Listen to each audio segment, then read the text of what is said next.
تفسیر القرآن آج کا سبق سورۃ الانبیاء آیت نمبر 37 سے 41 تک۔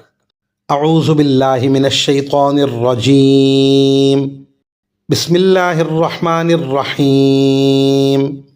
خلق الانسان من عجل سأریکم آیاتی فلا تستعجلون۔ وَيَقُولُونَ مَتَى هَذَا الْوَعْدُ إِن كُنتُمْ صَادِقِينَ لَوْ يَعْلَمُ الَّذِينَ كَفَرُوا حِينَ لَا يَكُفُّونَ عَنْ وُجُوهِهِمُ النَّارَ وَلَا عَنْ ظُهُورِهِمْ وَلَا هُمْ يُنصَرُونَ بل تأتيهم بغتة فتبهتهم فلا يستطيعون ردها ولا هم ينظرون ولقد استهزئ برسل من قبلك فحاق بالذين سخروا منهم ما كانوا به يستهزئون۔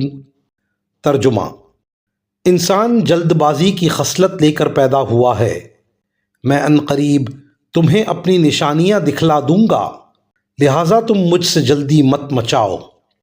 اور یہ لوگ مسلمانوں سے کہتے ہیں کہ اگر تم سچے ہو تو آخر یہ عذاب کی دھمکی کب پوری ہوگی؟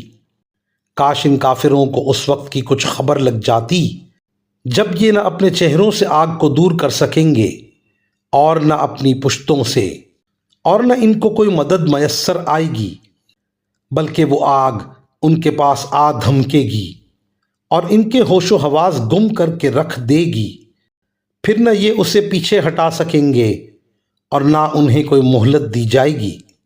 اور اے پیغمبر، تم سے پہلے بھی پیغمبروں کا مذاق اڑایا گیا تھا، پھر ان کا مذاق بنانے والوں کو اسی چیز نے آ گھیرا جس کا وہ مذاق اڑایا کرتے تھے۔